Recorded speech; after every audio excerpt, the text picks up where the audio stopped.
gentlemen. Uh-oh. It's time for the Early Bird Special. Bringing you the best stories from the world of sports and sports entertainment. Now, here are your hosts, Sparky and Burdick.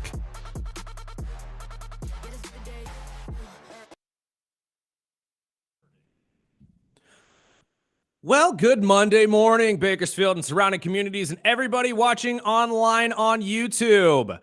This is the Early Bird Special. I'm Chris Burdick. That's Sparky. Sparky, good Monday morning, my friend. Good morning. Let them know what they're in for. We will recap basketball over the weekend, even WNBA. As you heard at the top of the hour, there was some drama between Angel Reese and Caitlin Clark, but we have the conference finals all set up. So we'll predict those games. We'll preview those games. And then there was some NHL over the weekend. I finally got to catch a little bit of the Leafs and the Panthers game. And unfortunately, it wasn't a very good one. Well, those finals are all set up as well. Some news out of baseball, plus the PGA Nationals over the weekend, which I believe Burdick called it. Well, I don't know if I called it. I never specifically it's said. Nor saying, Scotty. Yeah, nor am I going out on a limb if I did, because, I mean, it's the best golfer in the world. Although I did see a better round 2 and 3 coming for the better round of golfers. So I did not expect guys like Vegas to be up at the leader or at the top of the leaderboard all weekend. I didn't. And then Brock Purdy got paid, and we saw Antonio Brown again. Oh Lord. Exactly. I was trying to save it to a Wild Thing Wednesday, but there was some wild stuff going on. And at this point, though, with him, is anything wild? I mean, we all know what Antonio Brown's all about. And unfortunately, I think Vontaze Burfict had a lot to do with what Antonio Brown is all about now. But we'll get into that in the second hour of the show. I'm sure there's plenty we could talk about in that area. But let's start in basketball. Well, and a big shout out. I mean, at least I did. I ran into a couple of our listeners over at Kids Fest. Oh, I'm sure I ran into a handful of you as well, but I was obviously in the front and didn't have the luxury of being able to wear our Early Bird Special shirt like the Nicholas family did. Yes, and a couple of them came up and said, "Hey, which one?" Oh, never mind. You have a Dolphins hat. I know who you are. So we appreciate it. Yeah, I apologize. I had to leave early in the event as well. I had Lucky. a baseball game I had to go to. My nephew was in the semifinals of his little league playoffs, I guess is the best way to put it. So it was. Well, I got beat up by a bunch of little kids. So wow, that's sore. I'm sore this morning. Yeah, I'm sore too. Maybe not as sore as you, but I'm still sore. Trust me. There was a lot going on. And thank you to everybody who came out to Kids Fest as well at the Kern County Fairgrounds over the weekend. I know it was a hectic day for a lot of people, but I think it went well. Yeah, it perfect went weather. Smoothly. Perfect weather. It was fantastic weather. I was really worried when I woke up that morning because it was very cloudy and I thought we were going to get rained on. But it worked out very well, and a big thank you to all of the promotion staff who helped put it together, including Jen Bowden, the leader of the promotion staff, and others who helped contribute as well from AGM. I know and everybody DJ was on. Rec. Yes, Rec was there spinning the entire time, and I mean, kudos to him too to have an entire playlist of kid-friendly songs from Hot 94.1. I don't know if you guys listen to hip hop or know anything about the music industry, but that is not very easy to do, especially in this day and age. So kudos to Rec to be able to pull that off. Well, the Thunder and Nuggets, which was a blowout after early. Can we just say as a consensus, every game 7 yesterday was awful? Well, when I turned it on, OKC was down 11. Yes. And then so you were the spark that Oklahoma City needed, apparently. I cleaned it up and came back and I was like, all right, this game is getting out of control. I was wondering what karma went the other way because I was like, oh, okay. Denver came out swinging. And I said, maybe we're going to get an upset here.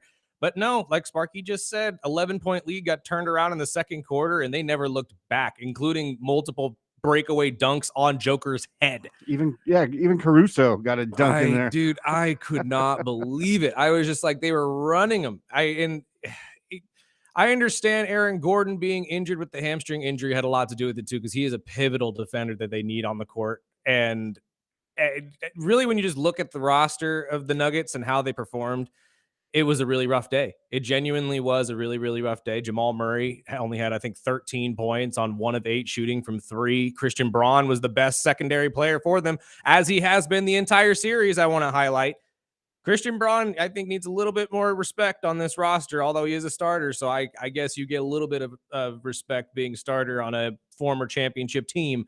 But he ended with 19. OKC switched it up. I mean, when they put Caruso on Joker, I was like, what are they doing? Like, Joker's gonna just ream this kid. Yeah. And sure enough, I mean, he wasn't like well, if you're gonna have Joker out in 3-point land, why put a center why not? out of him? Exactly. I mean, I've said that when it comes to Cleveland. I mean, I'm sorry, I need to change what I said to you. It's Brown, Christian Brown. I look at his name and immediately want to say Braun because it's spelled that way. But no, I agree with you. At first I was like, what are you doing? Like, why is Caruso playing defense? But then as the game went on, it made a lot of sense, because if you're going to have Joker running the point, why are you going to give up your best interior defender to guard him when you can have an exterior, somebody who is better on the outside of the interior of the court and can actually D him up at the 3-point line and potentially get steals off of him? Because one of Joker's biggest problems this postseason in general has been his turnovers. He may get a lot of assists, but he turns the ball over quite a bit, and that's how they really took control of the game. They just made him make the plays, and unfortunately, the supporting cast of Denver couldn't make the plays necessary to actually win the game. Well, they were definitely missing some key makers, because that game, after that quick lead in the first, it was over. And I think it is hard to say that this roster of the Thunder, they may be the youngest roster in the NBA, but I think ESPN put it beautifully. They've grown up. This does not look like a young roster at all. When they fall or they have a bad game, take Jalen Williams, for example. In game 6, he did not have a good game at all. Game 7, he took control and was the second best player on the court. First best being SGA. And if we are correct from our predictions on Friday, SGA should win the MVP based on this game.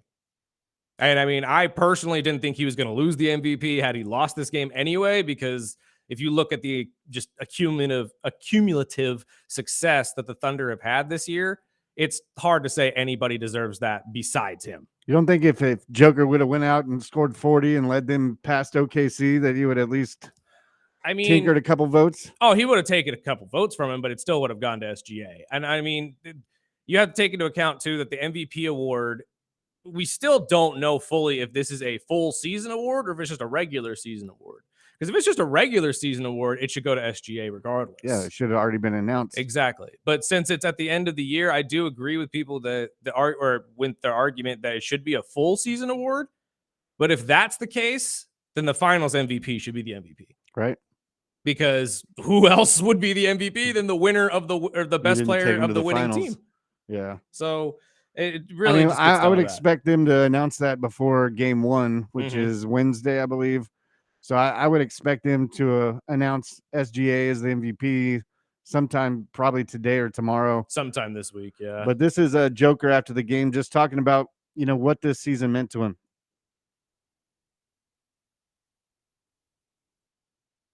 And I'm having problems with my computer. As a team, I think it was probably playoffs. I think everybody, even in the first round, they thought the Clippers going to beat us, and we found a way to win. Like I said, we always find a way.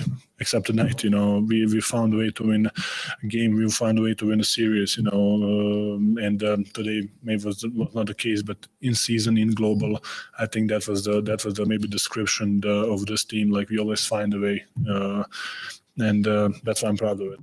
And I would say, just watching the last 2 games of this series, I mean, they looked fatigued. They looked tired. I know they've gone through some long series in the playoffs this year.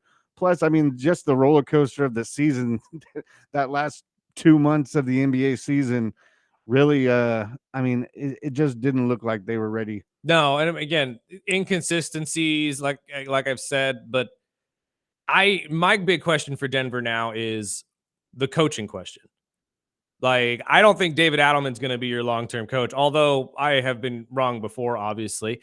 And you now have to figure out, okay, if it's not him, who's the coach that's going to come in and command the respect of this roster? Because that's really what it boils down to, is that the front office did not believe that not only Mike Malone didn't have the respect of the roster, but the GM didn't either. So now you have to rebuild that entire situation, find a better GM and a better head coach to lead this team. Because, I mean, unless you plan to have Joker just be your coach and player at the same time, and you give him essentially the LeBron James treatment and allow him to make major roster moves or, whatever, have a big hand in where the team goes in the future. But I think that it has been proven that doesn't work in the NBA, that we're not going to be able to make that work. So I don't know exactly how or where Denver is going to go from here, because I thought Malone was probably the best coach for them. But now you're going to have to figure that out and find the next best thing for you. Maybe it's a Sam Cassell, a former coach, or a former player that can come in here and command the respect of this roster. But that is my biggest question for Denver going forward. I am very proud of him as well for what had happened to him in the last, like you said, month of the season, losing the head coach, falling from, I think it was number 2 to number wherever they are now, and all of that type of stuff. But for it all to have ended this way, I genuinely think that it's a bigger disappointment because you had a chance. You genuinely could have pulled this off. I think that they were just a little too banged up, obviously, like you said, from the series with the Clippers, and obviously this one going 7. So it's a lot of extra basketball. Absolutely. And the Thunder didn't have to go through all that. No, and this is OKC's Hardenstein just talking about the mentality of going into, the conference finals. I think we've been preparing for it all season. I mean, we've been big on just having a 0-0 mentality, kind of approaching every day new. So I think Mark has done a great job all year, kind of just preparing us for moments like this. And just the group we have, we know we're going to be ready to go. And mentally, especially tomorrow, I practice just being locked in and ready for Minnesota when they come here on Tuesday. Now we go into the matchup we all were kind of hoping for here. Anthony Edwards against SGA. The Timberwolves looking for their first championship ever against the Oklahoma City Thunder, who haven't won one since 79? Or is it 73? I believe it's 79. Way before me. Again, they were the Supersonics. They were in Seattle at that time, for those of you who were not paying attention. And this is their first, this is the Oklahoma City Thunder's first time in the Western Conference Finals since 2016. I'm very curious to see who comes out of this. Really, both of these series, because if you look at the Indiana Pacers and the Knicks at the same time, it's kind of the same thing. Pacers never won a championship in their history. The Knicks have been looking to get back there since the 70s. You thank Jordan for that. Yeah, exactly. And honestly, it's going to be really interesting to see. Are we going to get a matchup of two teams who have never won a championship before ever? Are we going to get a matchup of the two teams that have been waiting for this since the 70s? Or is it going to be a mix of the two? I mean, Friday I was going into the weekend thinking, these are going to be great games. And they were all blowouts. Even the game 6 with the Knicks and Celtics, I was expecting to get a little closer, but I was happy. Anytime Boston gets eliminated in any sport, I'm happy. Well, and again, it's like we said on Friday, we didn't expect the supporting cast of Boston to be able to come out and produce like they did in game 5. I just don't think it was going to happen twice in a row. I'm sorry. Like, you're not going to get Derek White to drop 32 games in a row. It's just not going to happen. And that's essentially what happened. The Knicks knew what they needed to do to really stop everybody else from playing well. They let Jalen score because they knew, Jalen, you're going to score. You're going to get your 28. But everybody else, you ain't getting nothing today. And that's exactly what happened. And long time New York Knick John Starks was happy as well, just talking about getting past Boston. It was amazing. I expect them to come out and win this game, but not in this fashion, as we talked about. It was a defensive-minded team starting off the game, and offensively they just went on an explosion. And I said earlier today that, you have to treat Jaylen Brown like Jason Tatum. Right. You know what I mean? He's going to get here, but you have to shut everybody else off. And the Knicks did a beautiful job of that. And the outcome was what it was. And honestly, it's going to be harder for the Knicks to do that in this next series. Because going into this series against the Pacers, you want to talk about a cohesive group that loves to let everybody get in on the action. Everybody's going to be scoring. Well, now that the conference finals are all set up, we'll take a break and we'll throw out our predictions and kind of preview these two games. as I believe the Knicks and Pacers start up tomorrow They do. for game 1, and hopefully we'll be able Oh to no, snag. I'm sorry. No, it's actually the Thunder first. Is it the Thunder? Thunder? The Thunder and the Timberwolves are first tomorrow, and then the Pacers and Knicks are Wednesday. Either way, that's gonna be a good thing for the Knicks to have a couple days off after they pretty much play all game. But we'll get into those games and our predictions. What do you think? Call in, text in 842-2000 right here at the Early Bird Special, ESPN Bakersfield, 12:30 a.m. 101.1 FM.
That's a lot of my favorite parts of the song.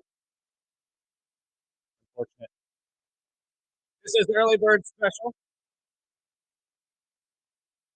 What is happening? It's called a clean edit, which is not very clean.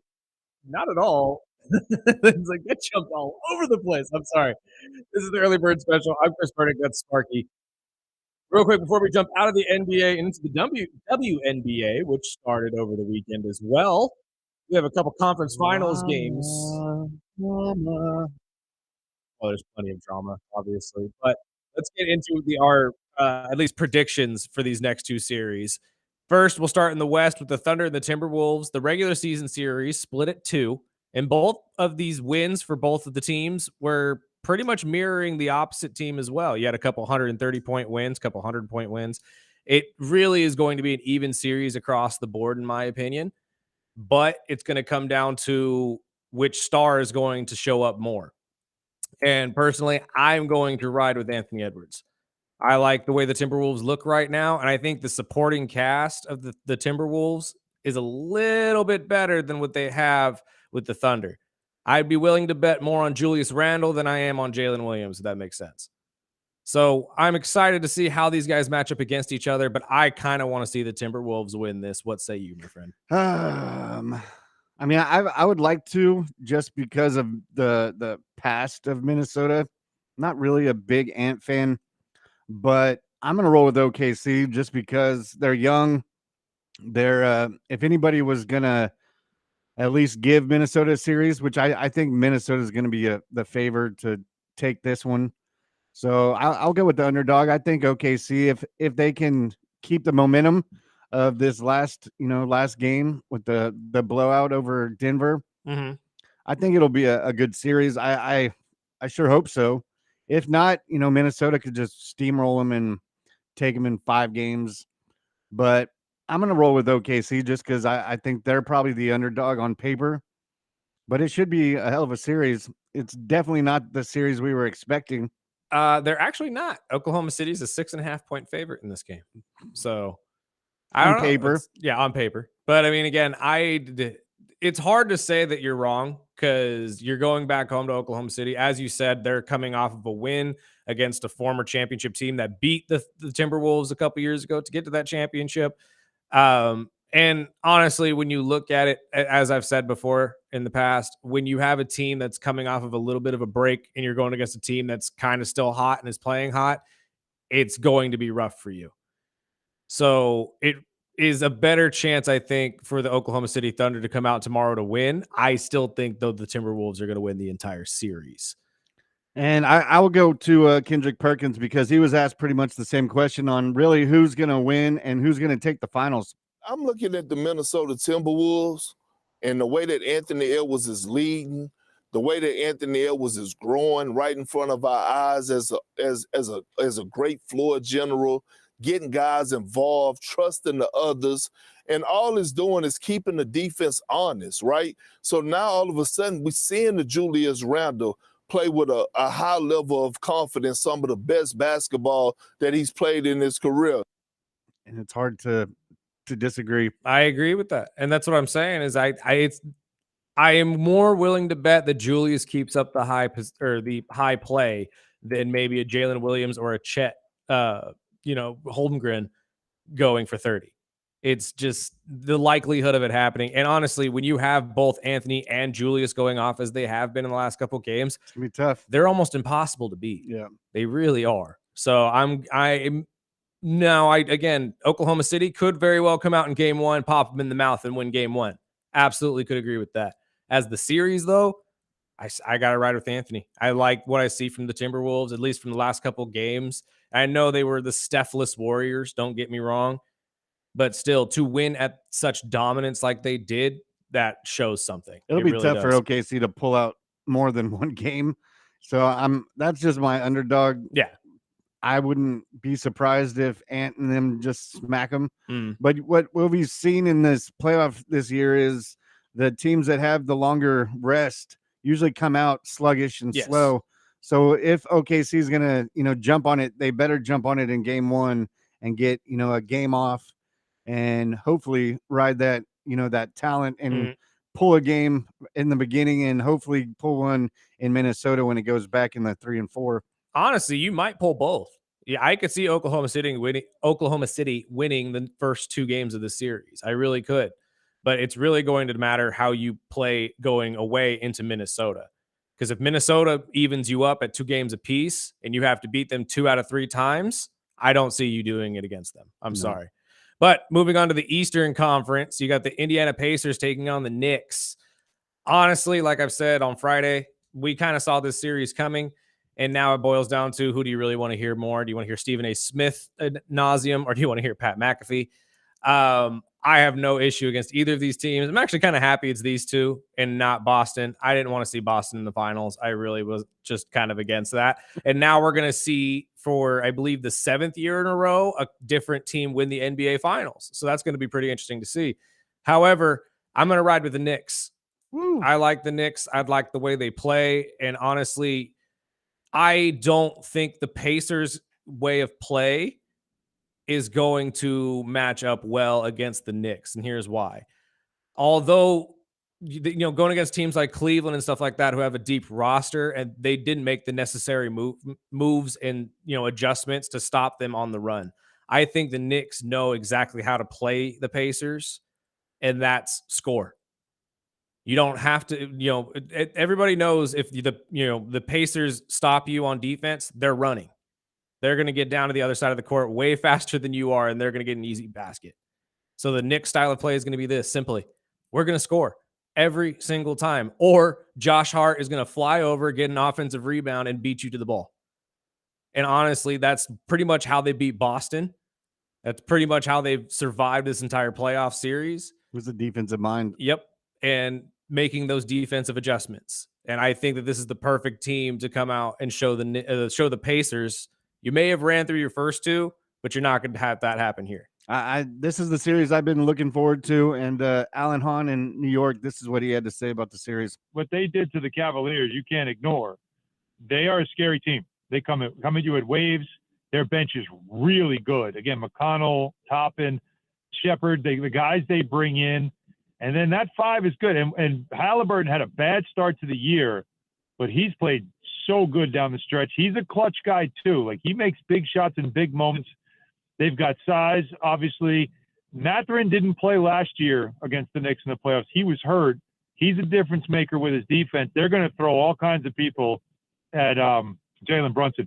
This, I think, even though we know two teams that like to put it up and score points, this could be a real physical, nasty series. That series last year, that got nasty. It got physical. There was a lot of animosity. So I would expect this is going to be good theater. I agree. And honestly, I don't know who's going to be guarding Jalen Brunson, but that's going to be the hardest job of the entire series. I think this is going to be a long series. I'm not a Knicks fan, but I love Tibbs and I love Brunson.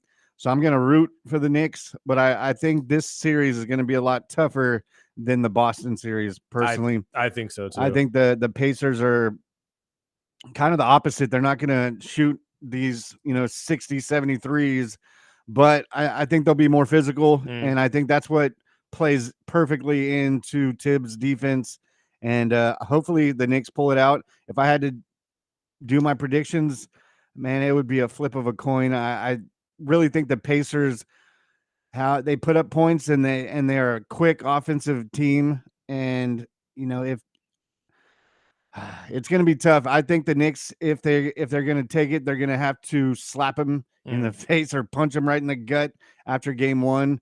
And I'm really going to go for whoever wins game 1. I think that's who's going to take it.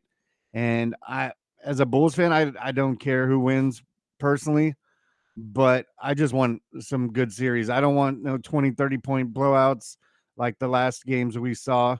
So I'm just hoping for a good series. If you're going to take the Knicks, I'll take the Pacers. I think the Pacers could easily pull it out. I think the team that that the Knicks have spent so much time is beating Boston. So I mean, I wouldn't be surprised if that was their championship, is beating Boston. But I just hope it's a good series. You know what? And the way they act and stuff like that after beating Boston, I think you're right on that point. because, I mean, you saw Karl Anthony Towns walking around with an F Boston shirt Uh-huh. afterwards. Like, your mind is still there, dude. Yeah. Like, Drop you it. should be moving on. Like, we should be worried about the Pacers. So, you could be entirely right. Honestly, both of these game ones could go to the Thunder and to the Pacers if that's where the mindsets of each team are going to be. But overall, do you think, are you going with the Timberwolves to win the whole thing? I would like to see the Timberwolves win the whole thing. Yeah. And honestly, the storyline of what a Knicks and Timberwolves series would be. That would be awesome. No, think of it this way as well. Not only are you getting Anthony Edwards in his first NBA Finals, but you have 2 revenge games now. Julius Randle and Karl Anthony Towns against their old teams. That's going to be a heck of a game and a heck of a series to see if Anthony Edwards could rip the championship away from Karl Anthony Towns in the city of New York. And can Karl Anthony Towns show the team who let him go and said, we can't win with you? Can he show them I was the piece you needed to win the whole dang thing? I'll win without you. Exactly. So I think that that's a more impactful storyline. Although a Pacers and Thunder series would be pretty interesting too. 2 teams who have never won it. Or I'm sorry, technically the Thunder have never won as the Thunder, but like a long-term series with 2 very young teams that no one really knew if they were going to be able to make that step this year, especially the Pacers. Really anybody who makes the finals this year, I think it's going to be a pretty interesting series. So we'll take this break. We'll go over the drama that was the WNBA with the Angel Reese and Caitlin Clark. And if you've got any comments on that, please text it in 842-2000. The early bird special on ESPN Bakersfield, 12:30 a.m. 101.1 FM. And we're also streaming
And welcome back.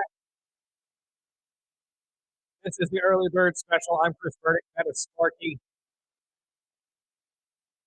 We wait for the hook. I mean, there it is. Real quick, the WNBA kicked off over the weekend. We already got drama. That was the debut weekend. Yes, this was All the right. debut weekend. And honestly, this is why you got this game on Saturday. The Indiana Fever against the Chicago Sky. Ergo, Caitlin Clark against Angel Reese. Go Angel. Really? Yeah. Really? Yeah. Okay, we're on the opposite side of the coins on this one then, That's my fine. friend, because I'm all Caitlin. That's usual. Regardless, this was one of those games that everybody wants to watch because not only are you getting Caitlin against Angel, but you're getting a couple other storylines throughout this game as well. I know Haley oh Lord, I cannot remember her last name right now. The new Chicago Sky point guard reuniting Vandersloot. That's what I'm thinking of. No, I'm sorry, Van Lilith. Van Lilith. That's what I was thinking of. Reunites with her former college teammate Angel Reese in her first game with Chicago. And I think the added drama from this obviously brings a lot of light to the WNBA and everybody's talking about it. So that's obviously a good thing because that brings just more and more money and more attention to the league. However, this all is stemming around just a really hard foul that I think Angel took way too personally. Yeah. to be It looked honest. soft, It really did. even in a soft game. So for those who don't know or weren't paying attention, haven't seen the highlights, Angel Reese, I believe in some time in like the third quarter of that nature, had a wide open layup. Caitlin, noticing nobody's playing defense on her, decides, okay, I'm not going to just give that to you. Real just hard swipe at the ball, hacked her, and got the foul. And just walked away. Didn't even look down at her as if she was doing it on purpose or trying to hurt her. It looked like a clean foul. Angel immediately just took that personally, got real angry, maybe because that's probably the first basket that she ever looked at and said, oh my God, I can make this 100%. Probably because that again, was an easy one. Angel Reese, 5 for 14, has a historically low field goal percentage, but that's just me saying. But Angel gets up and causes this entire stir while Caitlin is walking away. Caitlin gets a flagrant for this. Yeah, after they reviewed it, and I mean, I think Chris Flail brought up a really good point when we had him on last. If you have to go and review it, by definition, not flagrant. Yeah. And I totally agree with that. In this case, like, really, I get it that she hacked her on purpose to not allow her to get an easy basket. But have you played basketball before? Yeah, intentional is not flagrant. No. Not at all. Like, now if she clocked her and like threw her to the ground, that's a completely different story. And it looked like her feet were all messed up anyway. So that's how even she fell. It wasn't even the foul that really pushed her to the ground. It was the way she was going up. But the announcer's like, oh, and she pushed her to the ground. I'm like, no, she didn't. And this was senior writer David Dennis on the flagrant. Let's be very, very clear. This is a regular basketball dust up, right? You see this all the time. Player pushes another player gets a receipt, there's a foul. WNBA, the refs call a flagrant on that. We can debate over if it was a flagrant or not. It was at least an intentional foul. Wasn't really a play on the ball. It was a hard foul. I'm not sure that it should have been a flagrant, but what I do know is that the referees we see this all the time in games where the refs want to get control of a game before it gets out of hand. They call something a little bit harsher than it should have been. It's a flagrant foul. This is going to be handled with the type of level-headedness that you'll expect when Angel Reese and Caitlin Clark together. I'm already pre-exhausted for how we're going to talk about what is a regular basketball dust-up. I'm annoyed already. Honestly, I think it's a good thing because, again, it's getting us to talk about it. Yeah, when we're talking about it, we would trust me, we wouldn't have been talking about this game. No, I mean, and we should have. We should have because Caitlin had a triple double. But I mean that Caitlin went 20, 10, and 10. Like, come on, that's actually pretty impressive. My buddy said that Money Wise, texted me during the game, and he had some colorful words on that same foul. He was like, "Dude, are you kidding me? Like, let him play basketball." And I'll keep the rest of the conversation we had. I know he's listening, so I don't want to throw him out there. Yeah, but it was a hell of a game. It's not that I'm not a Caitlin Clark fan, which I am. I love Caitlin Clark, but Angel Reese is a stud, and she doesn't get half the love that she should probably deserve. But the flop the LeBron flop to the ground. I mean, I think that's what was making her real upset. I don't think it was the foul that pissed her off. I think it was just the way she fell and felt stupid. Yeah. And anybody that's played basketball and it fell on accident like that, you come out and you immediately are going to blame somebody. Yeah, you're embarrassed. So, I mean, she took it all the way to the bench and was cursing. But now the WNBA is now investigating. I guess there was some comments from some fans, and maybe that's what she heard. Maybe she thought Caitlin was the one who said those comments or something. I don't know, but yeah, we need to figure out who actually said it, because again, this is another example of the fans getting too overzealous and thinking that they can do and say whatever they want. Like, it's just really bad. Reese came after the game and said, "Hey, it was a basketball play. I get it." And even Caitlin came out and said, "Hey, let's not make something out of nothing." I mean, this was nothing against her. I thought it was cool that another part that happened to this is because of the altercation in the scrum. Not only was Caitlin given a flagrant, but Angel and I believe it was Aaliyah Boston were given technicals in the game, because Aaliyah was the one that got in the middle, pushed Caitlin out of the way, and essentially took the brunt of Angel's abuse verbally. And I believe that they said that the WNBA actually fines every player per technical foul. So Caitlin actually totally like, "Don't worry about it. I'm going to pay your fine. I'll cover it." Yeah, she told her during the press conference, "Is like, I got you. Don't worry about it." Oh my god! But again, it gets us talking about the WNBA. I think this is just a good thing. Caitlin Clark ended with a triple-double, 20, 10, and 10. And for those of you who love hearing that we have, local connections in this, we have a local connection to the Indiana Fever, technically. Do we? DeWanna Bonner, I don't know if she plays center for them, former Auburn Tiger, is the daughter of our former women's basketball coach, Greg McCall. And I know this because I did an entire story on their family. How do you know that? I did a whole story on their family when I was at the father, CSW Roadrunners. stepsister, the mailman of the guy. It's really cool. Like we have a somewhat connection there. She didn't live here. Don't get crazy. She wasn't she didn't come out of Bakersfield, but she has a connection to here. So if you guys need that kind of connection to get into something, you can go cheer for her.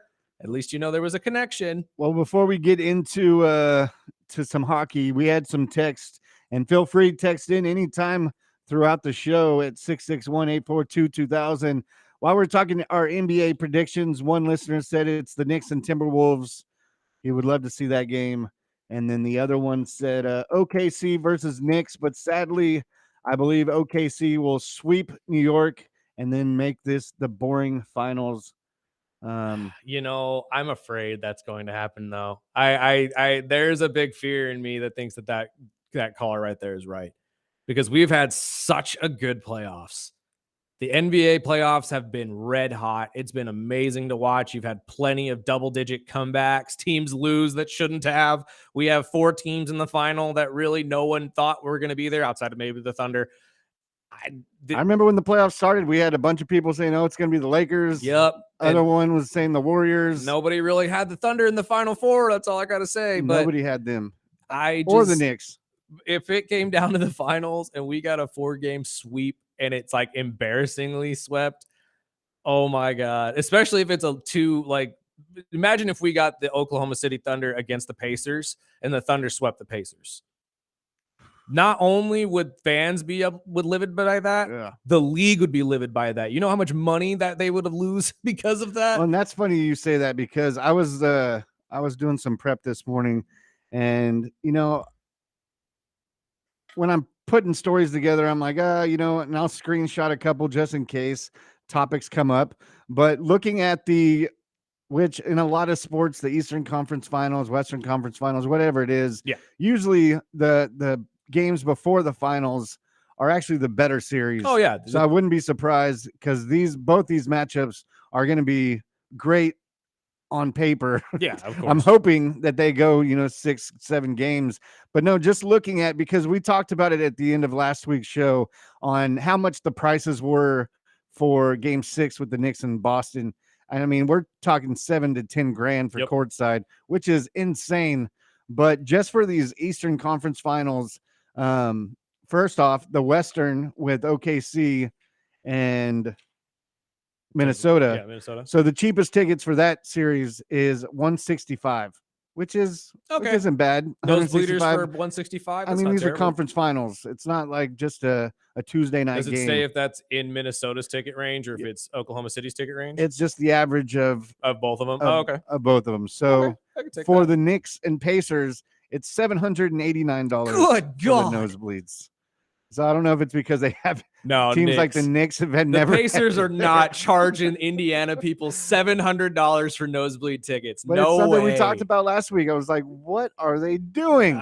That is ridiculous. I mean, again, it's New York, and this is the first time New York's anywhere close to We're this gonna in a cash long it in time. now. Exactly. They're not even thinking they're expecting the Knicks to fall on their face. That's what happened here. Let's Knicks make the money fans while we are can. the Knicks organization and the fans are so used to this happening that they're waiting to cash out now in the Eastern Conference Finals because they don't believe they're going to be in the finals. They just don't get out it. of that WWE right now. Because how much do you want to bet that it's probably like $200, $300 at most in Indiana for the Pacers? For the Pacers, It's for probably nose $1,000 for bleeders. the Knicks. Exactly. So even it out to 700. Exactly. It's probably a grand. Well, we'll take a break. We'll talk a little hockey since we rarely get to, but the finals are all set up right here on the Early Bird Special, ESPN Bakersfield, 12:30 a.m. 101.1 FM.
Now we're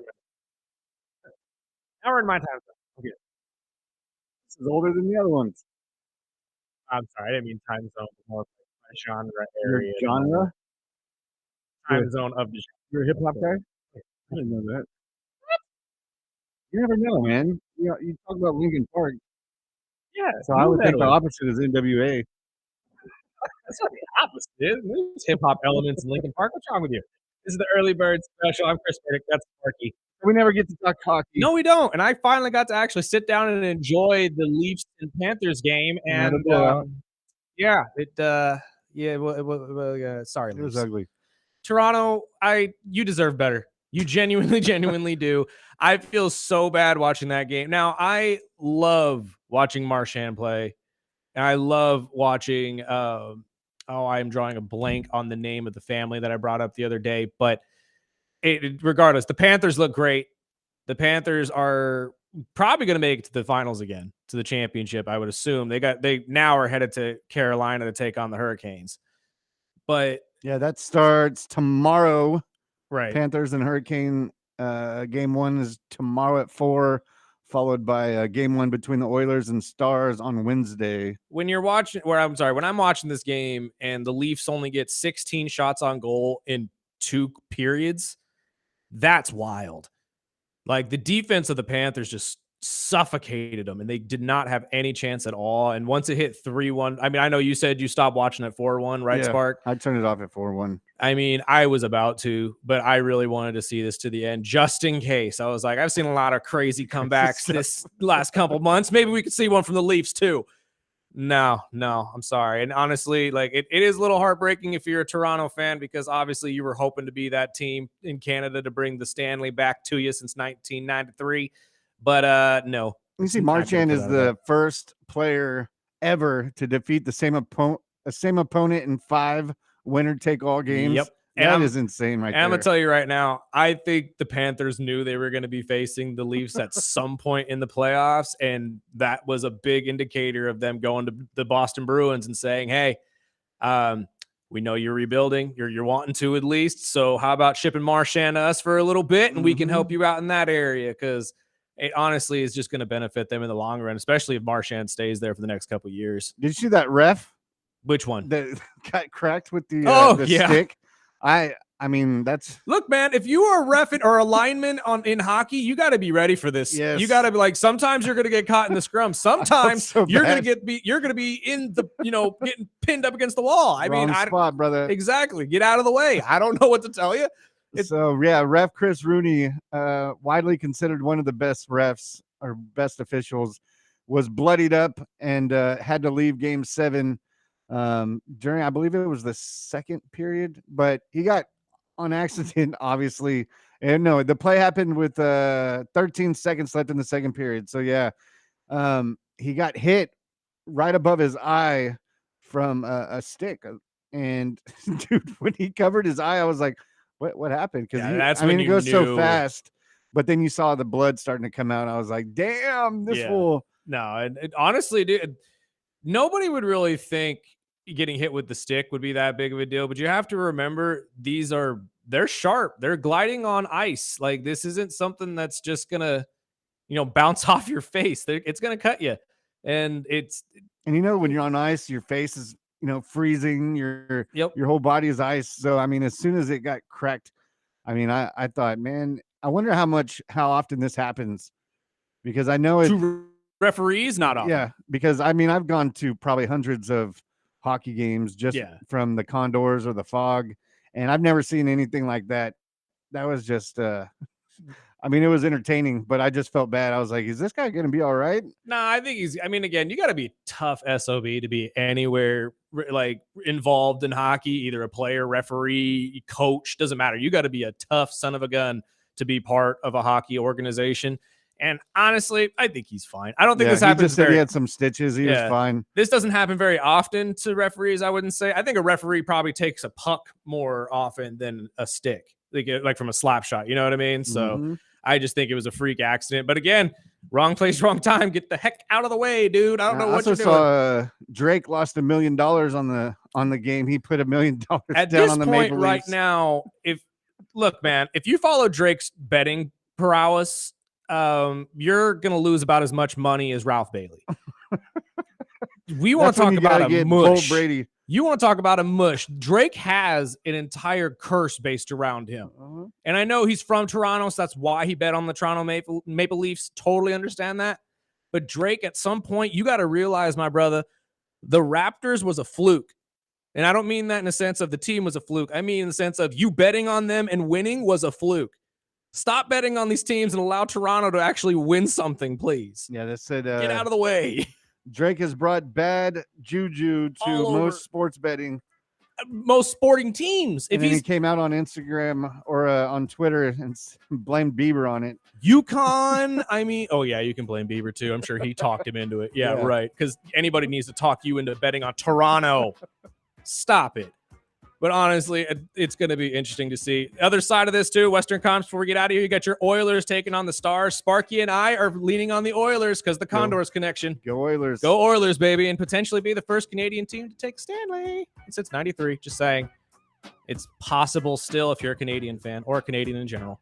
Real quick, though, we got to take a break, pay some bills. We'll be back on the other side, talk a little football and baseball. You're listening to the Early Bird Special on 101.1 FM, 1230 AM, ESPN Bakersfield, and streaming live online on YouTube at the Early Bird Special.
Welcome back to the Early Bird Special. I'm Chris Burdick. That's Sparky.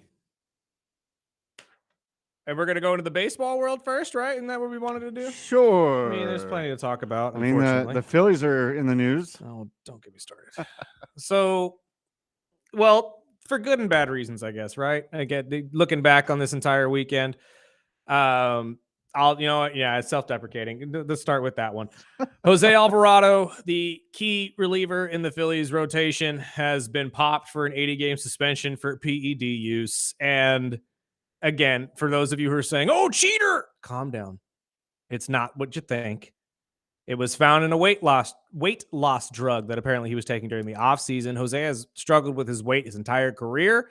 That's kind of the reason why Tampa Bay traded him to Philly a couple years ago, because he couldn't handle his weight loss situation over there. So they said, if you're not going to change it for us, you're not going to be a good pitcher, which was completely wrong because he's been one of the best relief pitchers in baseball since being traded to Philly.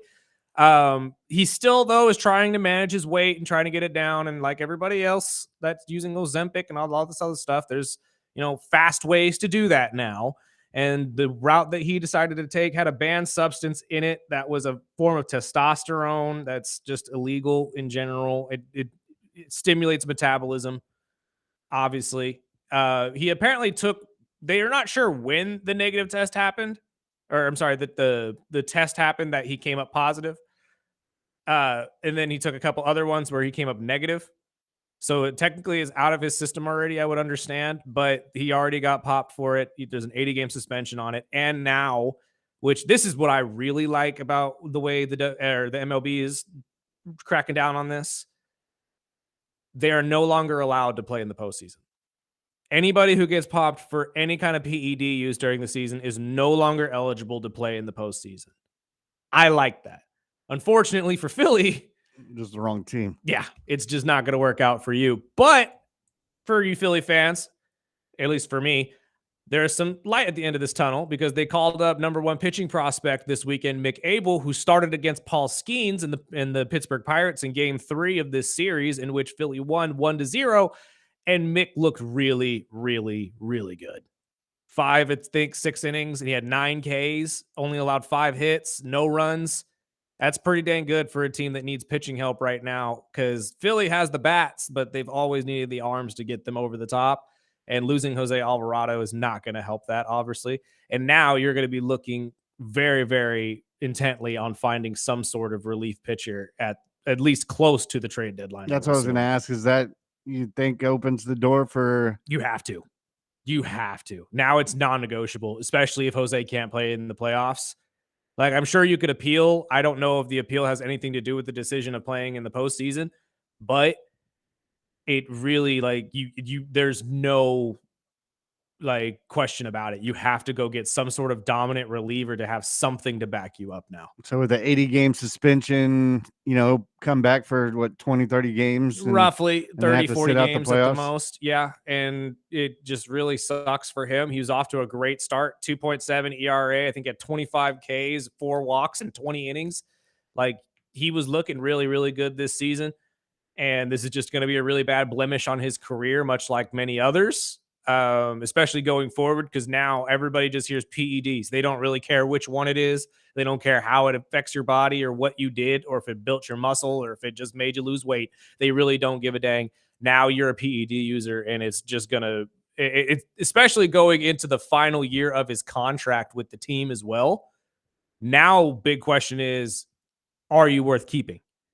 So in those last 30 games, you now have to fight for your job. So I'm hoping Philly sees some sort of improvement in him and sees some reason to keep him, because I like Jose and I think that he plays very, very well, or he pitches very, very well.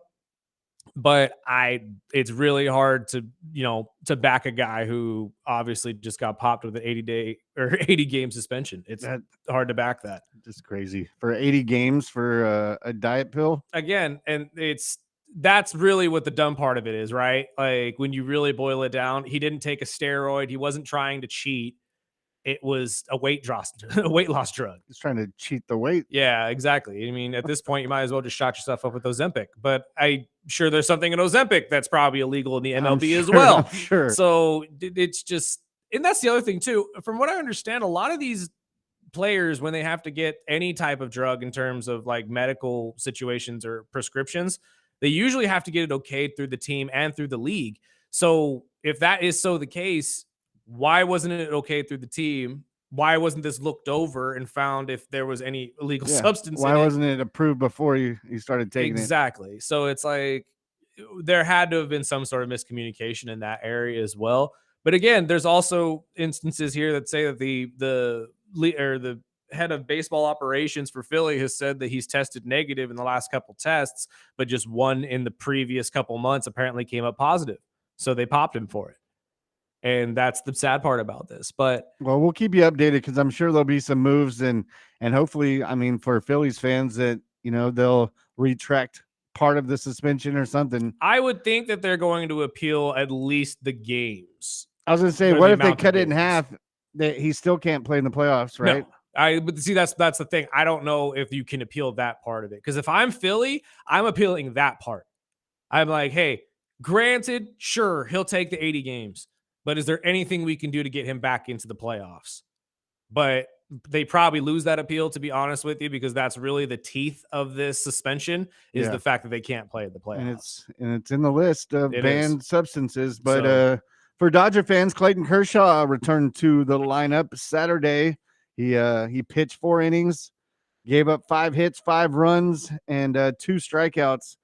Finished with the 11.25 ERA. But this was Kershaw talking about how excited he was just to be back. I love being back out there. It felt it's a special thing to get to go back and pitch at Dodger Stadium. Obviously, I wanted to pitch better, need to pitch better going forward. But, I think for me, just to see that, I think there's some glimpses of some my stuff being there, which is good. The problem tonight was just command. I had really bad command tonight. So I think I can fix that, which is good, which is an encouraging thing, but obviously not good enough tonight to get it done. But, first one back, and just to be back out here at Dodger Stadium was special for me, regardless of the outcome tonight. And honestly, I think he's right. I think really the command part of his game, you can fix that over time. It's really just going to take a little bit of time to get back into the swing of things. Is he going to be the Clayton of old? Probably not. But with the pitching help that you need if you're a Dodger fan, I don't think you care. I think you'll take whatever you can get from him, even if it's just like a mid-relief kind of a thing from Clayton here going forward. But honestly, having Clayton back on the mound is always fun to see if you're a Dodger fan. And unfortunately, if you're a Dodger fan, your rivalry weekend didn't go very well for you. They had a rough weekend. Very much so. Getting swept by the Angels. Of all people. And again, it was kind of interesting to see just how the entire series went. The Angels are a very interesting team to me in general this year, though. I mean, I was talking to a buddy of mine who's a big Angel fan and getting his perspective on all of it. But the Angels are one of those teams this year, at least, that they really play up to great teams and then play down to bad teams, which is what leave them in the 500 area. So they're the Dolphins of baseball. Essentially, yeah. You got the 19-25 record right now, and again, I've said this at the beginning of the season. Trade Mike, please. Let's get Mike into a situation where he can actually win. And honestly, I think Philly is the perfect opportunity. I know I'm being a homer here, but come on, just send him to Philly. It'd be so great. But anyways, going into this series, you would assume a team like the Dodgers would just be able to walk over the Angels, but they really play well when they need to, which I don't know if that's a good or a bad thing going forward, though, because if you're really playing against teams that you should be beating and you're losing, that's a lot of opportunity for you that you're just missing out on in order to make a run. So I really don't know what to make of the Angels, but this entire playing up to people, playing down to others, it never works. And you got to find somebody to at least ignite the bats for those games that you should be winning. I mean, this is the Angels' first 3-game sweep over the Dodgers since 2010. Ooh. And the Dodgers had not been swept in a series since July against the Philadelphia Phillies. Well, I mean, again, that's doesn't exactly help Philly any because they've fallen off since then. But it's just, I don't know, again, if this is a good sign for the Angels, if this is a bad sign for the Dodgers. I think it was just an off week for the Dodgers, if I'm being honest. And if you look at who was on the mound, let's be real here. You didn't go up against the best pitchers the Dodgers had. Exactly. So, and the Dodgers earlier that week released veteran utility player Chris Taylor, which I believe was official Sunday. And Austin Barnes last week when they called up Rushing, who, again, Rushing's been looking pretty good for you. So I think it's a good move. It was shocking for some people to have to deal with because there's a lot of love for guys like Austin Barnes and Chris Taylor who have been there forever. And when the fan bases love them, that's why they were on the team for so long and why they were in the lineup for so long. But when you're hitting 118, or if you're Austin Barnes in the zeros, that you can't. I'm sorry. You cannot keep him on the squad. You need to be like, there are other people that can do what he does on the field too. And you can find somebody that could actually hit a baseball in anywhere above the Mendoza line, anywhere above it. But he's having a rough season. Absolutely. And honestly, designating him for an assignment, unfortunate, but it was coming eventually. And I think Dodger fans, although sad to see guys like this move, it's just time. It's time for the newer, fresher faces to come up to the team and show everybody what you guys have been building down there. Because let's not forget the Dodgers have had one of the best farm leagues or farm systems in baseball for years. So why are we waiting around? Why are we waiting to pull these guys up? They're ready to go, aren't they? So let's see what they can do. But yeah, especially early in the season, test them out. If they don't work out, then you can always put them back. Exactly. But I mean, just other news out of baseball, just miscellaneous. The Twins' hot streak ended at 13 games, a team record of 34 scoreless innings, and they ended up losing. I believe it was Sunday as well. They lost 5-2 against Milwaukee. Mhm. But I mean that. Besides Dodgers, I mean that was the only other thing I was keeping an eye on was that winning streak. But it's so early in the baseball season. Right. Like these winning streaks are always fun to follow, and Minnesota being the team that was doing it is very interesting because they haven't really been relevant for the last couple years, and they've been really, like a lot of other teams, waiting for these younger talents to really start to flourish. And I think you're starting to see it a little bit in Minnesota. But I mean, shoot, 30 plus innings without a score. That's good for any baseball team. That's Kenny great Powers start. baseball. Absolutely. And honestly, I don't know if you can keep it up forever, but you got guys like Byron Buxton hitting for you, and all the rest of these guys. Ty France, obviously, Correa's on the team. I think the Minnesota Twins could make a pretty good push, at least in the postseason, if they can keep up these hot bat. But you're right; it's a little early to say if they can keep it up for all 162 games or whatever it is. So Too long. To some people, I enjoy watching baseball. Well, So we'll take a break. We'll wrap up with some PGA, and then we'll dive into some football news. Finally, right here on the Early Bird Special, ESPN Bakersfield, 12:30 a.m. 101.1 FM.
Take a shot on this one. Let's try this one. Drowning pool. Okay, heard of, never actually dove in on this. Scotty Scheffler won the 107 PGA Championship. Again, nobody's surprised. He's the Yeah, best golfer in the surprise. world. He won by 5 strokes. I mean, he was 11 under. The next closest guy was 6 under. Again, and Which again, was what? Harris English, Bryson DeChambeau, and Davis Riley, I believe, were all tied for second. And 5, there was a handful tied for 5th at 5 under. It matters not. I mean, again, Scotty came out in rounds 2 and 3 like I kind of thought he would. Shot a 68 on Saturday, a 65 on 65 on Saturday, 68 on Friday, and absolutely took over the entire thing once that course kind of dried up from all the rain. And even with people kind of criticizing him after Thursday's round, with him coming out and saying that they shouldn't have to play in those conditions or what have you, or hitting on the fairway shouldn't be a negative thing, which he's right on that one, to be honest with you. It still goes to show that this man knows how to adjust and knows how to get this stuff done. And walking into his third major, as John Rahm was his biggest competitor really at the time, and he fell off. I believe he ended at 4 under. It really just goes to show that this man is otherworldly with the clubs right now. I don't know if there's anybody that's better than him. I really don't. Now, if you can beat Scotty Scheffler on any given day, good for you.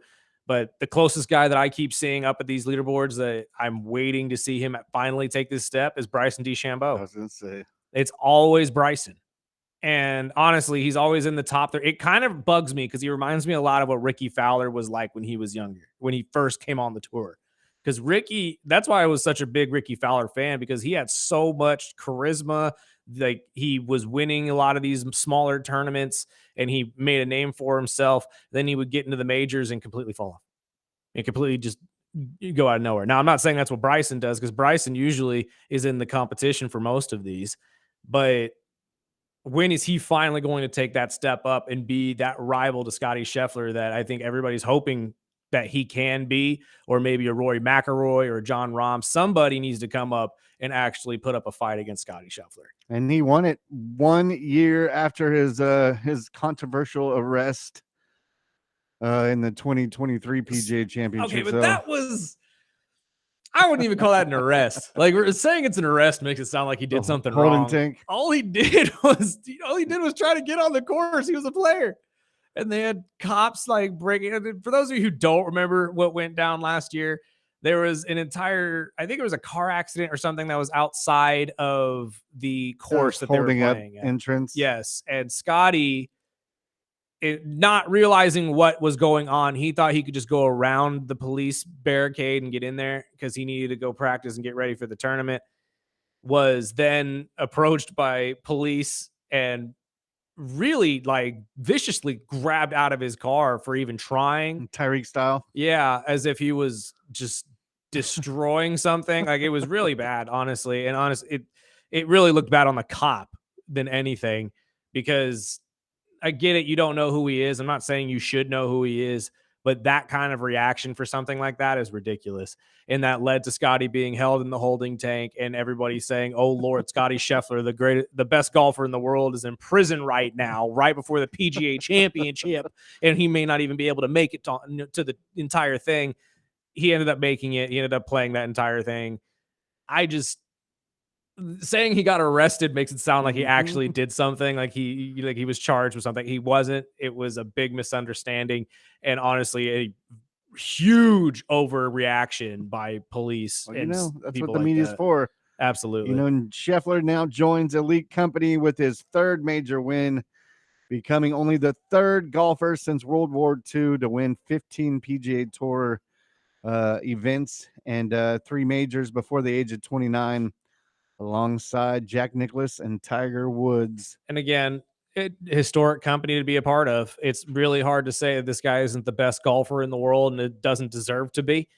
But you need somebody to come up and challenge this guy. That's what makes golf fun, is you don't know who's going to win. There's always going to be somebody or a fight for the top.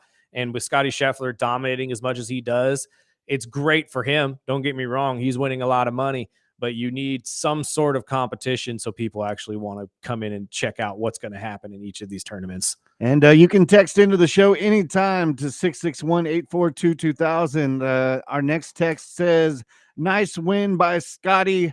Also a nice win by the Florida Panthers. I agree with you. Again, Florida looking like they're a championship team again.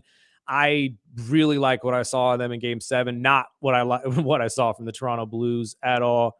But it is what it is. That's how this entire thing folds, and we'll see if they can make it to the championship and get past the Canes. And the next one says, would be cool if the Oilers won the Stanley Cup, but my money is on the Hurricanes. You know what? I hear that a lot. I hear a lot of people are riding with the Canes, and I get it. They're a very, very hot team right now. I just got to ride with the homeboy, or with the home team, technically. We have connections to Edmonton. I would love to see Edmonton win. Plus, you got Connor McJesus, baby. Connor McDavid and Leon Draisaitl. It's two of the best scorers in the game, and it's going to be really hard to beat. And now that Ovi is out with the Capitals, who else are we going to cheer for than the next two best guys? And they just so happen to be connected to our very own Condors. So I got to ride with the Oilers. All right, well, we'll take this break, and we'll come back and wrap up the show with some football talk since, the workouts are coming up here in June. And I believe the owners vote is this week. So we'll hear more about the tush push right here on the Early Bird Special, ESPN Bakersfield, 1230 a.m. 101.1 FM.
Welcome back. This is the Early Bird Special. I'm Chris Burdick. That's Sparky. There's some news out of the NFL that happened late Friday afternoon. Brock Purdy got paid. Got paid. He got absolutely paid. 5 years, $265 million contract, as he will be staying with the 49ers for the foreseeable future. 181 guaranteed. Oof. And Isn't it what, 50 something per year? it's like an average of 45, I believe. Is it 45? But I mean, he got paid. And I'm hearing all sorts of mixed signals from Niner fans or just football fans in general. But news came out this morning that there is a no trade clause. So it is definitely a pretty healthy contract.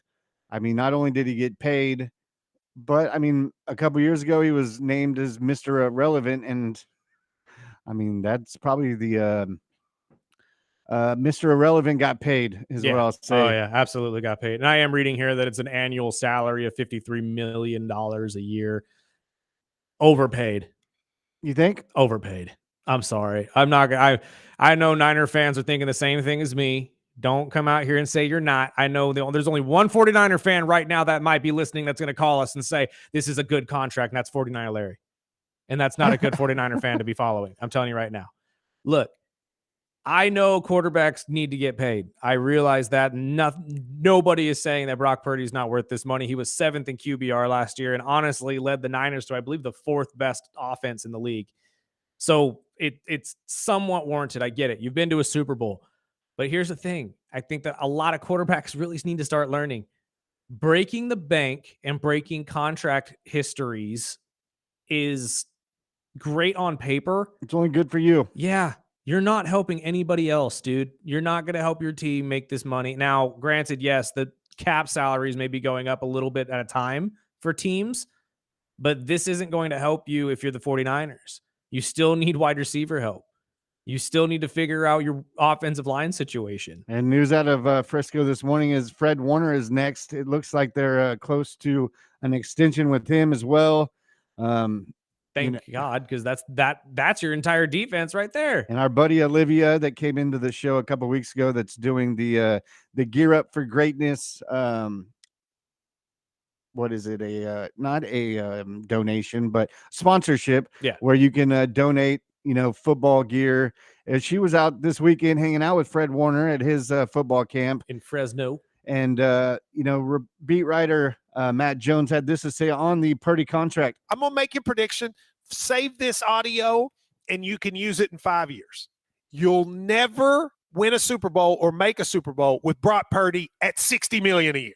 You can make it on rookie deals because you can go get $58 million worth of other talent. But if he has to be the guy, you're going 8-9. I agree with him. And I think this is NFL teams until at least next season or 2 seasons when the cap continues to grow and helps players that are teams that are overpaying for quarterbacks. Trust me, I'm a Dolphins fan. We did the same thing with Tua, and now we're shuffling, trying to, okay, well, now we're going to have to get rid of Ramsey to do this and that. And luckily there's different ways for these team owners and the front offices to kind of, you can guarantee this and that, but you can turn it into a bonus next year and, shave some of that cap money. But we're in the situation where I almost feel like it's not that they're locking in their quarterback for the future. It's just that they're scared of hitting the market and trying to be where, we're kind of where Pittsburgh is sitting right now, where, okay, well, we don't want to overpay for a young quarterback. So, is it more that the teams now that are in these quarterback situations that they have to go all in while they're still on the rookie deals? Yeah. Oh yeah. I think that's exactly what has to happen is you have to, at least when it comes to player or positions like quarterback and wide receiver, you have to absolutely get everything you can out of that rookie deal, because if you can't, you're going to be facing this. And don't get me wrong, a lot of these guys deserve this kind of money, but let's take Atlanta, for example. If Michael Penix has a great year 2 and year 3 and is facing a contract extension in year 4, year 5, what's Atlanta going to do? Is Atlanta going to sit there and pay Michael Penix $50-60 million a year to keep him as a starting quarterback, even though he may not be the guy that's good enough to get you to a Super Bowl? Because I agree 100%. I don't believe Brock Purdy is good enough to get you to a Super Bowl. I'm sorry. I think he's a great quarterback in terms of game management and schemes and stuff like that. He knows what he's doing. He's a smart guy, and he knows where to throw a football. That's why he's a quarterback or a starting quarterback in the NFL right now. But you cannot deny that this guy has had nothing but help around him. He's got 2 bona fide wide receiver ones, or had 2, with Deebo Samuel and Ayuk. Now Deebo's gone. You had George Kittle, who's arguably the second best tight end in the NFL. You had Christian McCaffrey, arguably the best running back in the NFL when he's healthy. You had the best left tackle in the NFL in Trent Williams. Now he's gone. What are you going to do? And honestly, at this point, or I don't know if Trent's actually retired. I think Trent retired this year. But I think he's playing one more year. Is he playing one more year? But that's the issue is, you know, how is this going to help you? Spilled the bank or backed up the bring truck for a management type quarterback, and you had to ship Deebo, and, you know, Kittle's got paid. Trent's on his last year. I mean, what happens after this season? You know, if McCaffrey goes down again halfway through the season, then you're right back to where you were last year. And now they're definitely going young with the receiving, because that's what you have to do when you're paying a quarterback that much. So, I mean, it's just the business side of the NFL right now that's really hurting teams, where they can't not pay their quarterback or they can't pay other players. So you're kind of stuck in the middle, whether your team is playing with the quarterback on a rookie deal, or you have a quarterback kind of like Mahomes that's taking a hometown discount. Yeah. But it's for life. Yeah. Then that's, I think, where that is the quarterback I think teams need to be looking for, is that guy who's willing to make a hometown discount deal. Something that's going to say, hey, man, I'm going to make a whole ton of money on outside stuff anyway, so my contract here really isn't that big of a deal to me. And when you got guys like that, I think that you have a very, very good chance at winning championships. And I'm not saying Brock Purdy is a selfish guy. I really don't think Brock is a selfish guy at all. I think he knows his worth. And I think, again, 7th overall in QBR last year, 4th overall offense in terms of getting the pass down the field. He knows what to do in terms of turning this entire offense around. And having an offensive-minded head coach like Kyle Shanahan, who loves to help quarterbacks maneuver his schemes, helps a lot. But I just don't see Brock Purdy having the talent and the ability to take you where you want to go. And that is the Super Bowl. At the end of the day, that's what everybody is fighting for. I just don't see him being that superstar-style quarterback. I see him being more of just a good to great quarterback that can get you at least to the playoffs. But at the end of the day, you're going to need people around him to make him look better and to make the team look better. And if you are paying him this much money, plus Fred Warner, who's most likely going to get something in the area of, what would you say, $40 million a year? Yep. That's your salary. Right. And honestly, now we're sitting here thinking, okay, where's the discrepancy for everybody else? Because that's really what this is going to boil down to, too, is on the roster side of all of this. You're now going to only have maybe two to four people on each team that are going to get paid the money that they want to get paid, and everybody else is going to be getting chump change. Like, so what I've read from Frisco is, you know, if they have a rough start of the season, that they might start talking about trading McCaffrey already. Yeah, no, I'm like, okay, well, that's the only way they're going to be able to clean up that bank. I mean, there's talks of Kittle, like, which would be huge. I would like to see Kittle move anywhere, but if you're the 49ers and this does not work out for you, especially the first half of the season after going 2-6 in the second half of the season last year, I say you need to make moves. That's a whole season that you can take technically right there as an example. Because if you start, let's say they started 3-5 in the first 8 games, that's 5-11. You're going to sit there and tell me 5-11 is worth $53 million? No, not even close.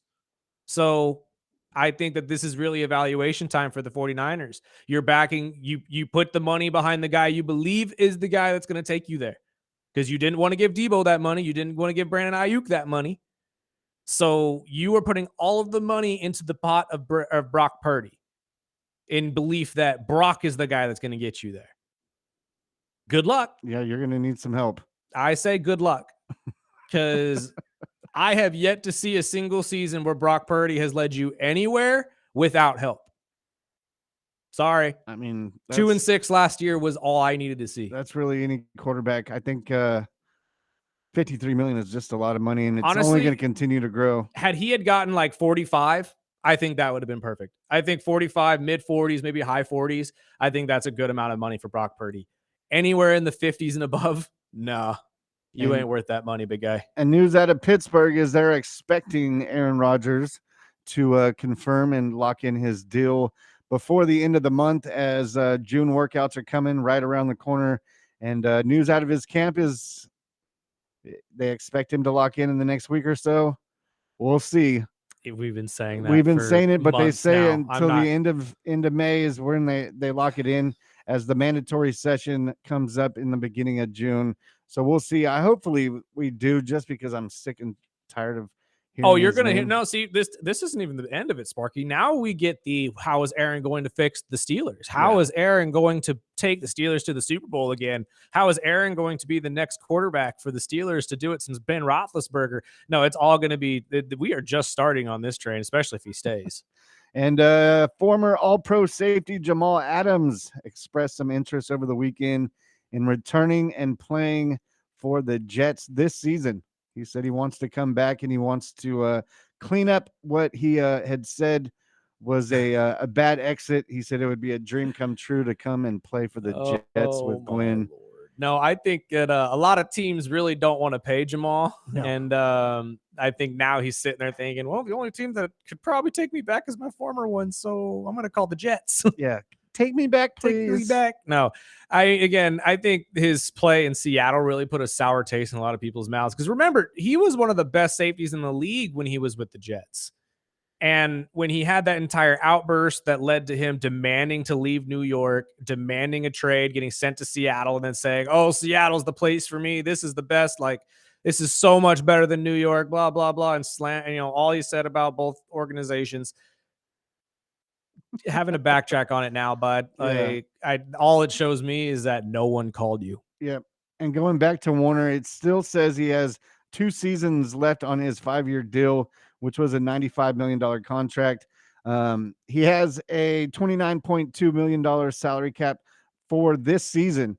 So it says that they're trying to structure the extension so it would be back heavy. Yes. So the future years would pay him, which would lower the cap money and of course. And maybe do the math to clean it up. If they need to and he's not producing in later years, they could, dump that off on somebody else. But if you're the 49ers, it's all about just playing 3-card money with these contracts and keeping people happy, because that's really what's going to get you to the Super Bowl. It's not going to be Brock Purdy. It's going to be an accumulation of him, Christian McCaffrey, Ayuk, I guess Parasol was their next best wide receiver, George Kittle.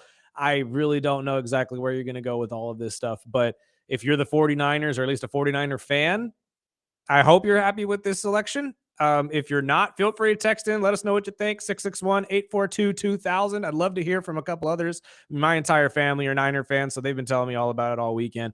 But I'd love to hear from some of you guys and what you guys believe on this contract. Did they overpay? Did they not overpay? Do you believe Brock Purdy's good enough to get you to the Super Bowl? Let us know. 661-842-2000. We'll field those in a little bit. Yep, and we'll wrap this up. Coming back in the last segment, we'll got KG coming in tomorrow to recap Raw. We've got a busy week. We've got a local 559 fighter coming in Wednesday morning, as well as a new comedian coming on Thursday, and then we'll wrap up the week Friday with Chris Flail, local comedian at 8 o'clock, and then Bolt Brady at 8:30, going right into Saturday night's main event. And plus, we have a 3-day weekend. We will be out next Monday. We will. But we've got some more NFL news. AB is back in the news, and I just got a Bleacher Report with the top best free agents and where they think they'll land right here on the Early Bird Special, ESPN Bakersfield, 12:30 a.m. 101.1 FM.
haven't heard this song in a while.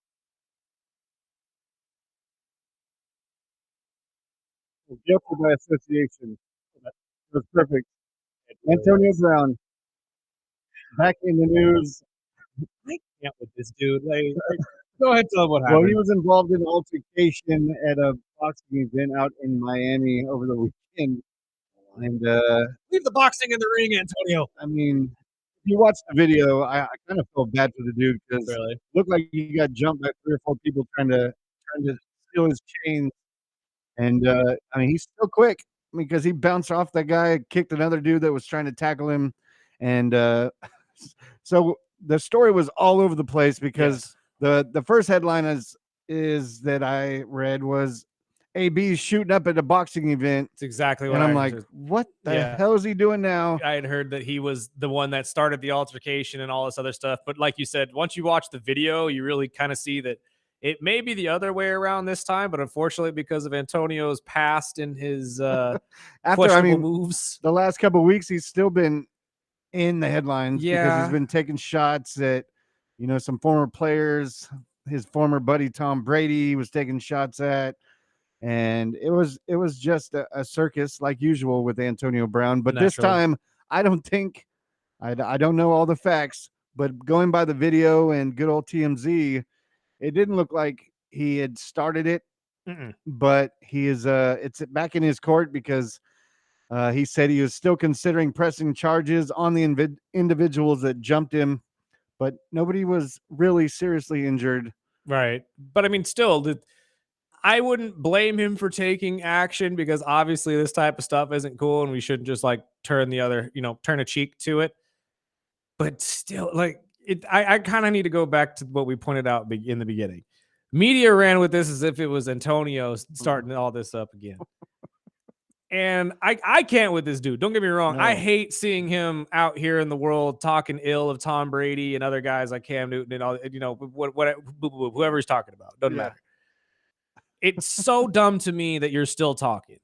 Like, dude, you haven't been in the league for a long time. Let's let it go for a little bit. You know what I mean? Go do something else. Let's figure something out in your life. Well, when they stopped him, he said, I got CTE. I blacked out. Right. Well, somebody with CTE shouldn't be walking around with a gun. No. At a sporting event. Not at all. And honestly, again, it's just so terrible to see that every time this dude's in the news, it's for something like this. Yeah. Never It's either for positive. him. Yeah. It's either him talking ill of some former player or him getting into a fight at a boxing match. And you're right. Somebody with CTE, proven CTE, should not have any weaponry, period. Like, I don't care. You should not have a gun. That's and what security's for.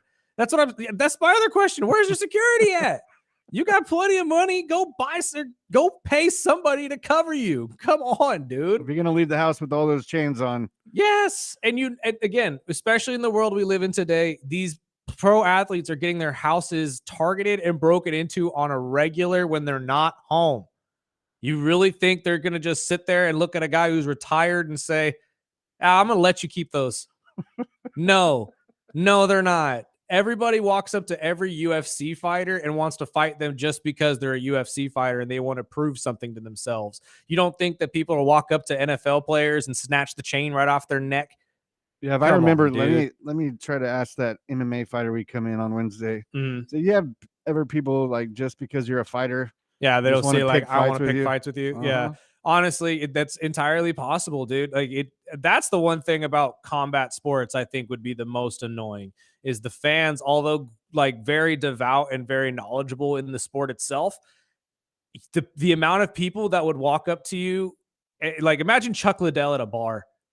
The amount of people that You will wanna walk mess with up to Chuck him, Liddell. not only just to get a picture with the guy or like an autograph or something, but then you got the drunk a-holes that walk up and just want to fight him.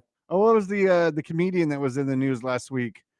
Oh man, Theo Vaughn. Yeah, that he was at. It looked like a birthday party at like a wing spot, and somebody was getting handsy with him, and he put his hands right on his throat. And of course, they spin the story of like, oh look, comedian choking out fan. I'm like, no, if you watch the video, I mean, the guy was getting handsy. Well, just kind of like the same thing we talked about a couple weeks ago at a wrestling event where people will take pictures, and they'll be respectful if you are. Mhm. And these people are handsy with them. That's what Like I said. Cody Rhodes, probably the nicest guy Yeah. out of the ring. And when you push it and we're trying to grab up on him, and I mean, it's just the professional side of it. Everybody just needs to remember that these people are humans. Yes. Like, that's what I've never understood. I've been in, I've hung out in LA, up and down Westwood, all that type of stuff for a very long time, for many years. And the amount of famous people you see, obviously, in LA, you turn the corner in any bistro, you're probably going to run into somebody. And it, like, just the amount of people that are always surrounding them, I don't understand it. Leave these people alone. They're just trying to live their lives too. Like, you see enough of them on television. And most people are like, oh, this is going to be the last time I ever see it. Really? If you live in LA, you really believe that's the last time you're ever going to see that guy? Like, pump the brakes. It's Right. okay. Let these guys enjoy their dinner before you go and bug them. You know what I mean? Like, Yeah, can you imagine having to be Greg Kerr? God, Greg probably gets it the most, especially out of here. But I just don't leave these people alone. Let's let them enjoy their lives too. And with the Theo Vaughn situation, like, that's the problem, is that guy went up there knowing, okay, I can get a rise out of Theo and I can get him to slip up. And then if I get it on tape, I can get him canceled or I can get money out of him. Mm-hmm. And that's what these all they're people are thinking. doing. That's all they're thinking is money. Yeah. And then at the end of the day, you have to protect yourself. In Antonio's situation, same thing. Protect yourself. This is why you need security. In today's day and age, all these people, regular people, all they think of you as is somebody on a screen. They don't even see you as a real person. They just see you as somebody for their amusement. And that's not okay. And you have to protect yourself from those people. And honestly, it's sad to see, but it's just the world we live in now. And speaking of money, a uniform Michael Jordan wore for 17 games with the Bulls during the 92-93 NBA season sold for $2.6 million in a local or in an auction over the weekend. That's low.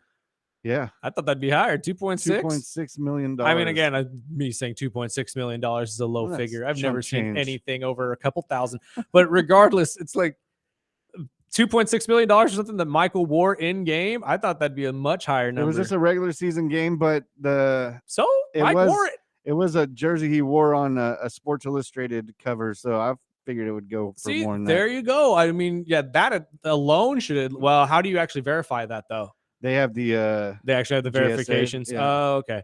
They match the jersey, and they'll match certain spots on it. So I know that they usually get newer jerseys every so often. Like, they don't. These ones they were wearing for a long period of time, right? 17 games. Okay, so it was for 17 games. That's what I was going to be saying. Is like, I know that some of these, obviously, you don't keep them forever, but you would gotta kind of wonder how they get their hands on some of these. You know what I mean?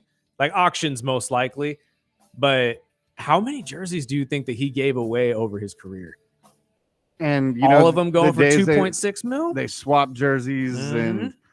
Well, we saw the Cam. Do you see the Cam? The Shador Cam and Shador thing. He's like, no, I need to make that money. I need the money. Let's like, swap come on, jerseys. man, swap me.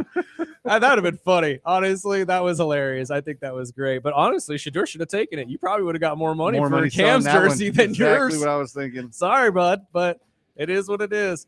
That's all we got for you guys today, though, on the Early Bird Special. Join us back here tomorrow, 7 to 9. We got KG coming in, talk everything wrestling as we await Saturday night's main event in Tampa Bay this Saturday.